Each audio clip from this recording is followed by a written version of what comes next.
நீர் பிரச்சனை இருக்கக்கூடிய பகுதி இல்ல, நீர் பிரச்சனையாகவே இருக்கக்கூடிய ஒரு பகுதியா தான் இருக்குது. அப்போ இந்த மலைகளை இவங்க கொஞ்சம் கொஞ்சமா உடைக்கும் போது அதுல இருக்கிற மரங்களையும் அழிக்கிறாங்க, இயற்கை வளம் அழியுது, அதுல இருக்கக்கூடிய சின்ன சின்ன உயிரிகளையும் அழிக்கிறாங்க. அதோட இவங்க மலைகளை வெட்டி வெட்டி கேரளாவுக்கு கடத்திக்கிட்டே இருக்கிறாங்க. தினமும் 16 சக்கர வாகனங்கள்ல 24 மணி நேரமும் இந்த வண்டிகள்ல போயிட்டே இருக்குது. நம்மளுடைய பாறைகளை உடைச்சு உடைச்சு கொண்டு போயிட்டே இருக்கிறாங்க. இப்படி கொண்டு போகிறதுனால என்ன ஆகுது அப்படின்னா, ரோடு சாலை ரொம்ப மோசமா பழுதடையுது. அதோட நிறைய விபத்துகள் நடக்குது. இந்த கல்குவாரியினால நிறைய பேர் இறந்திருக்காங்க, நிறைய விபத்து நடந்திருக்கு. அது மட்டும் இல்ல, ஒரு 10 அடி தோன்றன்ட்டு உரிமையை வாங்கிட்டு 10 அடி இல்ல 100 அடி வரைக்கும் இன்னைக்கு பாறையை வெட்டி வெட்டி எடுத்துக்கிட்டே இருக்கிறாங்க. இதனால என்ன ஆகுது அப்படின்னா, இந்த நிலத்தடியில இருக்கக்கூடிய நீர் ஊத்து அந்த கல்குவாரிக்குள்ள போயிடுது. அப்போ இதனால என்ன ஆகுதுன்னா, நமக்கு வர வேண்டிய அந்த தண்ணி இருக்கு பாருங்க, நிலத்தடி நீர் குறைஞ்சு போயிடுது. ஏற்கனவே நமக்கு அந்த மகேந்திரகிரி மலையிலேருந்து வரக்கூடிய தண்ணி வரவிடாம தடுத்து வச்சிருக்கிறாங்க ஆக்கிரமிப்புனால. அது வேற யாரும் இல்ல, நம்மளுடைய மதிப்பிற்குரிய சட்டமன்ற நம்மளுடைய எம்எல்ஏ அப்பாவு அவர்கள், அவங்கதான் இதை தடுத்து வச்சிருக்கிறாங்க. அதனால 105 குளங்கள் நிரம்பாம இருக்குது. இது ஒரு பிரச்சனை நம்ம தொகுதிக்குள்ள இருந்துட்டு இருக்குது. இப்ப இந்த கல்குவாரியினால என்ன ஆகுது அப்படின்னா, நமக்கு தண்ணி பிரச்சனை வருது. அப்போ ஆக மொத்தத்துல தண்ணி பிரச்சனையோட தான் இந்த தொகுதியை வச்சிருக்கணுங்கிறதுல தெளிவா இருக்காங்க. ஏன் அப்படின்னா, நமக்கு இங்க தண்ணி கிடைச்சு நம்ம விவசாயம் செய்ய ஆரம்பிச்சுட்டோம் அப்படின்னா இந்த பகுதி செழிப்பான இடமா மாறி போயிடும். இவங்களால இந்த கல்குவாரிகளை நடக்க முடியாது. அந்த ஒரு காரணத்துக்காக தான் இந்த மாதிரி பண்ணி வச்சிருக்கிறாங்க. இப்ப இந்த கல்குவாரிகளை எல்லாம் தடுத்து நிறுத்த வேண்டிய, இல்லைன்னா இந்த கல்குவாரிகளை எல்லாம் தட்டி கேட்க வேண்டிய அதிகாரத்துல இருக்கக்கூடிய நம்மளுடைய சபாநாயகர் அப்பாவு அவர்களே பினாமிய வச்சு இந்த குவாரிகளை நடத்திட்டு இருக்கிறதா சொல்றாங்க. ஆனா அவர்கிட்ட பத்திரிகையாளர்கள் கேட்கும் போது அவர் என்ன சொல்றாருன்னா, என் பேர்லயோ என்னுடைய பினாமிகள் பேர்லயோ எந்த குவாரியுமே நடக்கல அப்படிங்கிறாரு. அப்ப அவர் சொல்றது உண்மையா இருந்தா உண்மையிலே நமக்கு மகிழ்ச்சி. அவர் பேர்லயும் அவரு பினாமிகள் பேர்லயும் குவாரி இல்லைன்னா நமக்கு மகிழ்ச்சி தான். ஆனா என்னோட கேள்வி ஒண்ணுதான், உங்க பேர்லயும் உங்க பினாமிகள் பேர்லயும் குவாரி இல்லை அப்படின்னா நீங்க ஏன் இந்த குவாரிக்கு எதிராக எந்த ஒரு தீர்மானத்தையும் நிறைவேற்றல? எந்த ஒரு குவாரியையும் நீங்க இழுத்து மூடல அப்படிங்கறதுதான் என்னோட கேள்வி. அதோட இன்னொன்னு நான் கேட்டுக்கிறேன், சாதாரண ஒரு எளிய குடும்பத்துல பிறந்து ஒரு குடிசையில வாழ்ந்த நீங்க இன்னைக்கு பல கோடிக்கு அதிபதி. இந்த கோடிகள் எல்லாம் உங்களுக்கு எங்கிருந்து வந்துங்கிறத நீங்க சொல்ல முடியுமா, தெளிவுபடுத்த முடியுமா அப்படிங்கறது என்னுடைய கேள்வி. இவங்க எல்லாம் இந்த திமுக ஆகட்டும் அதிமுக ஆகட்டும் இவங்க எல்லாம் என்ன நினைக்கிறாங்க அப்படின்னா, நம்ம கொடுக்கக்கூடிய இந்த இலவசங்கள் ஆரம்பத்துல பாத்தீங்கன்னா மிக்சி, கிரைண்டரு, டிவி அப்படின்ட்டு எல்லாம் இலவசங்கள் கொடுத்துட்டு இருக்கோம்ல, இதுக்காக இந்த மக்கள் எல்லாம் அடிமையாகி இருக்கிறாங்க. அப்ப நம்ம கொடுக்கிற இந்த இலவசங்களுக்காக எப்போனாலும் நம்ம மக்கள் நமக்கு ஓட்டு போடுவாங்க அப்படிங்கிற ஒரு எண்ணத்துலதான் இவங்க இவ்வளவு தப்புகளை பண்றாங்க, மக்களுக்கு எதிரான எல்லா செயல்களையும் ஈடுபடுறாங்க. இப்ப பார்த்தோம்னா மகளிருக்கு மாசம் 1000 ரூபாய் கொடுக்கறாங்க. மகளிர் எல்லாம் ரொம்ப பெருமையா 1000 ரூபாய் வாங்குறத ரொம்ப பெருமையா நினைக்கிறாங்க. மாத்தி மாத்தி கேட்டுப்பாங்க, உனக்கு இந்த மாசம் காசு வந்துச்சாடி, எனக்கு வந்துச்சு அப்படின்னு எல்லாம் பேசிக்கிறாங்க. நான் என்ன கேக்குறேன், இந்த 1000 ரூபாய் தர்றதுக்கு பதிலா இந்த அரிசி, பருப்பு, இந்த மளிகை பொருள் எல்லாம் விலையேறி போச்சு, இந்த விலையேற்றத்தை கொஞ்சம் குறைச்சிருந்திருக்கலாம். இந்த சிலிண்டர் 600 ரூபாய் கொடுத்து வாங்கிட்டு இருந்தோம், எனக்கு 1000 ரூபாய் கொடுத்து இந்த சிலிண்டர் வாங்குறான், அதோட விலையை குறைச்சிருந்திருக்கலாம். இப்படி அத்தியாவசிய பொருளுடைய விலையை குறைச்சிருந்தாலே ஒரு மாசத்துக்கு ஒரு இல்லத்தரசிக்கு, ஒரு குடும்ப தலைவிக்கு 3000ல இருந்து 5000 வரைக்கும் மிச்சம் கிடைச்சிருக்கும், அவங்களால சேமிச்சிருக்க முடிஞ்சிருக்கும். இப்படி 1000த்துக்காக கையேந்த வேண்டிய அவல நிலை வந்திருக்காது. இன்னொன்னு இந்த இலவச பஸ், மகளிருக்கு இலவச பஸ், ஆனா ஆண்களுக்கு இலவச பஸ் இல்லை. இப்ப என்னுடைய அம்மாக்கு இலவச பஸ், அப்பாக்கு அந்த பஸ் டிக்கெட் 26 ரூபாய். இந்த 10 ரூபாய் டிக்கெட்டு என்னுடைய அம்மாக்கு இலவசம், அப்பாக்கிட்ட 26 ரூபாய் அந்த டிக்கெட்டுக்கு காசை வாங்கிக்கிறாங்க. இங்க ஃப்ரீயா விட்டுட்டு அங்க வாங்கிக்கிறாங்க. 10 ரூபாய்க்கு 20 ரூபாய் வாங்கலாம், அது என்ன 6 ரூபாய் கூட வட்டி. ஒரு 10 ரூபாய் டிக்கெட்ல 6 ரூபாய் வட்டி சேர்த்து 26 ரூபாயா வாங்கிக்கிறாங்க. இதுதான் இவங்க கொடுக்கக்கூடிய இலவசம். இந்த இலவசங்கள்ல இப்படி பஸ்ஸுக்கு நீங்க இலவச பேருந்து விடுறதுக்கு பதிலா இந்த சாலைகளை நீங்க ஒழுங்கா போட்டிருக்கலாம். இந்த தொகுதிக்குள்ள நான் பாக்குறேன், எந்த ஒரு சாலையுமே குண்டும் குழியும் இல்லாத சாலையே இல்ல. எல்லா சாலைகளுமே குண்டும் குழியுமா தான் இருக்கு. அதோட தரமான பஸ்ஸுகளையும் விட்டுருக்கலாம். எந்த பஸ்ஸுமே தரமானதா இல்ல. இந்த மழை பெய்யும் போதெல்லாம் கொடை பிடிச்சிட்டு உட்கார்ந்து இருக்கிற மாதிரி எல்லாம் வீடியோ வராத பார்த்திருக்கோம். ஆனா எந்த பேருந்துகளுமே தரமான பேருந்துகளாகவும் இல்லை. நீங்க அதை பண்ணியிருந்திருக்கலாம். அதுக்கப்புறம் இந்த பொங்கலுக்கு 3000 கொடுத்தாங்க. போன வருஷம் கொடுக்கல. ஏன் கொடுக்கலன்னா போன வருஷம் எலெக்ஷன் வரல, அதனால கொடுக்கல. இந்த வருஷம் ஏன் கொடுத்தாங்க? எலெக்ஷன் வரப்போகுது, அதனால கொடுத்தாங்க. அப்ப இந்த 3000 தந்தது திமுக அரசு 3000 ரூபாய் தந்தது அப்படின்ட்டு பெருமையா சொல்றாங்க. அவங்க ஒண்ணும் தங்களுடைய சொந்த பணத்தை எடுத்து உங்களுக்கு தரல. 1947 சுதந்திரம் அடைஞ்சதுல இருந்து இந்த திமுக அரசு ஆட்சிக்கு வர்றதுக்கு முன்ன வரைக்கும் கிட்டத்தட்ட 4.25 வருஷத்துக்கு முன்ன வரைக்கும் தமிழ்நாட்டினுடைய மொத்த கடன் தொகை 4.5 லட்சம் கோடி. நல்லா கேட்டுக்கோங்க, கிட்டத்தட்ட 74 வருஷமா நம்மளுடைய தமிழ்நாட்டினுடைய கடன் தொகை 4.5 லட்சம் கோடி. இந்த திமுக அரசு ஆட்சிக்கு வந்ததுக்கு அப்புறம் இந்த 4.25 வருஷத்துல இந்த திமுக அரசு மட்டும் வாங்கின கடன் தொகை 5.5 லட்சம் கோடி. ஆக மொத்தம் இப்போ 9.5 லட்சம் கோடி கடன் தமிழ்நாட்டுக்கு. அப்ப இந்த 5.5 லட்சம் கோடியை வாங்கி என்ன பண்ணாங்க? நமக்கு விலையேற்றத்தை குறைச்சிருக்காங்களா? இல்ல தரமான போக்குவரத்து இருக்கா? இல்ல சாலைகள் இருக்கா?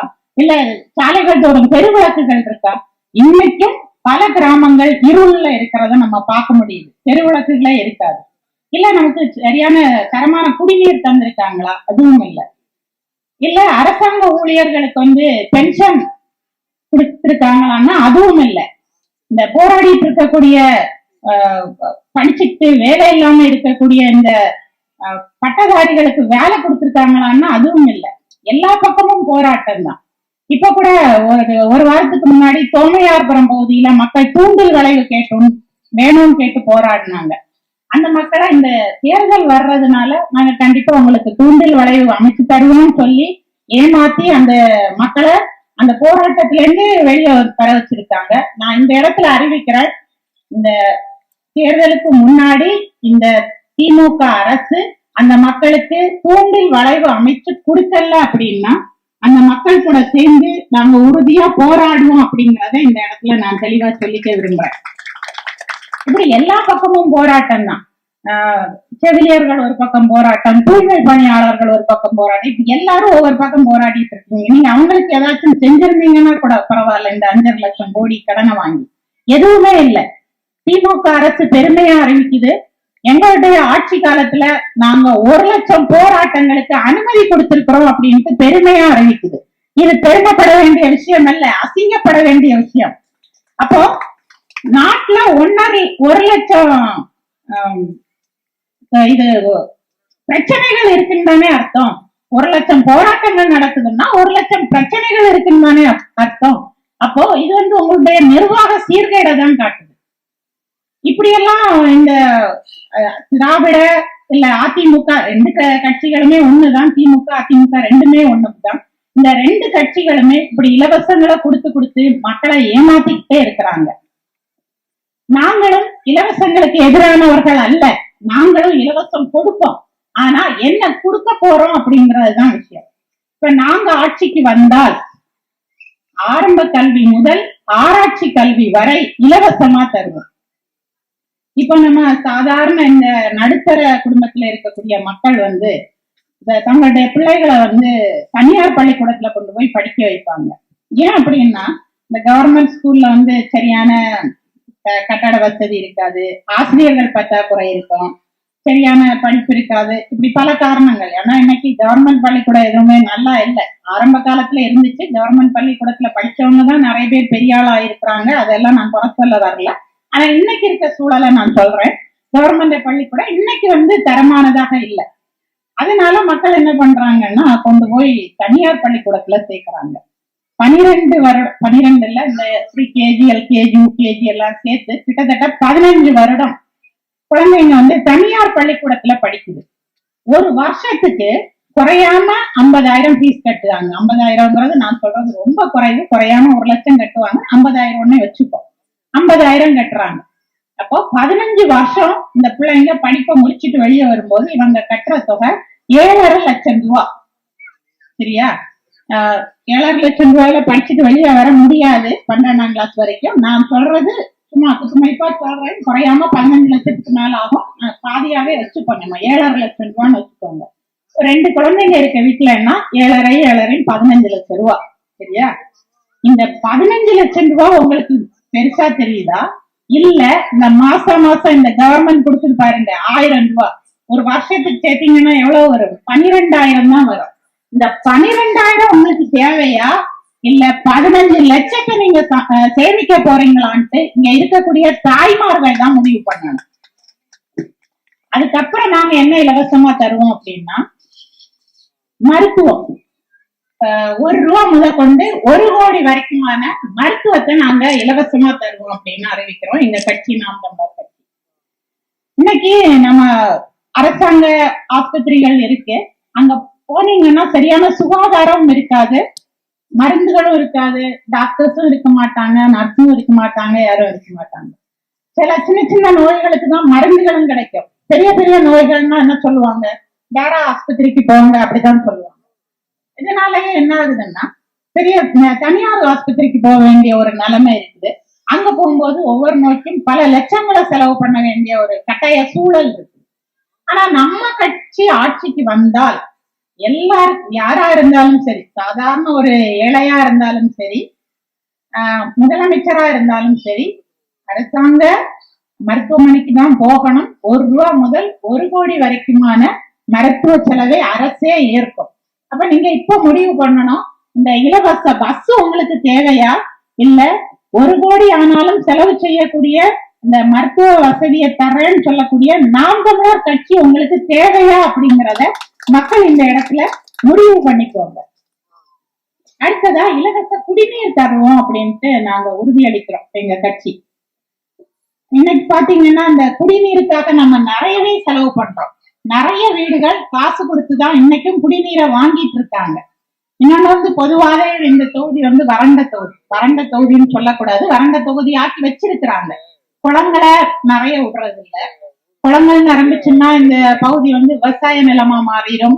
மக்கள் விவசாயம் செய்வாங்க. இந்த இடம் செழிப்பாயிரும். நாட்டினுடைய முதுகெலும்பே விவசாயம் தான். அந்த முதுகெலும்பையே இன்னைக்கு நாளா உடைச்சு போட்டுதான் வச்சிருக்கிறாங்க. எந்திக்க முடியாத அளவுக்கு வச்சிருக்கிறாங்க இந்த தொகுதியில. அப்ப இந்த தண்ணி, இந்த பிரச்சனை இருக்கிறதுனால மக்கள் ரொம்பவே சிரமப்படுறாங்க.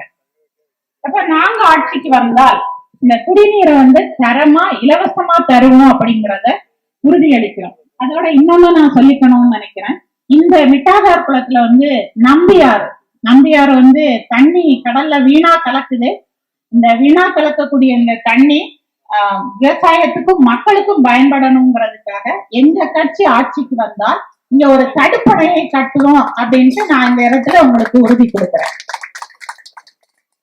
இப்படி இலவசங்களை தந்து மக்களை ஏமாற்றக்கூடிய இந்த திமுக, அதிமுக கட்சிகளை நீங்க நம்பாம இருங்க. ஏன்னா உங்களுக்கு நல்லது செய்வங்களை மட்டும் நீங்க தேர்ந்தெடுங்க. அப்பதான் நீங்களும் உங்க அடுத்த தலைமுறையும் இந்த மண்ணுல நிம்மதியாகவும் மகிழ்ச்சியாகவும் வாழ முடியும். அதோட இன்னொன்னு சொல்லிக்கிறேன், இந்த தேர்தல் அப்படிங்கிறது ஒரு நாள் கூத்து இல்ல. அடுத்த 5 வருட காலம் நம்மளுடைய தலையெழுத்தை தீர்மானிக்கக்கூடிய ஒரு நாள். அப்ப அந்த தேர்தல் நாள்ல நீங்க ரொம்பவே யோசிங்க. காசு தாராங்களே அதனால அவங்களுக்கு காசை வாங்கிட்டு ஓட்டு போடணும் அப்படியெல்லாம் நினைக்காதீங்க. உண்மையானவர்களுக்கும் நேர்மையானவர்களுக்கும் ஒரு வாய்ப்பை கொடுங்க. நாம் தமிழர் கட்சிய வெற்றி பெற செய்யுங்க. அண்ணன் சீமான் அவர்களை அரியதை ஏற்றுங்க. வாய்ப்புக்கு நன்றி. இலக்கு ஒன்றுதான், இனத்தின் விடுதலை. இனம் ஒன்றாவோம், இலக்கை வென்றாவோம். நாம் தமிழர்.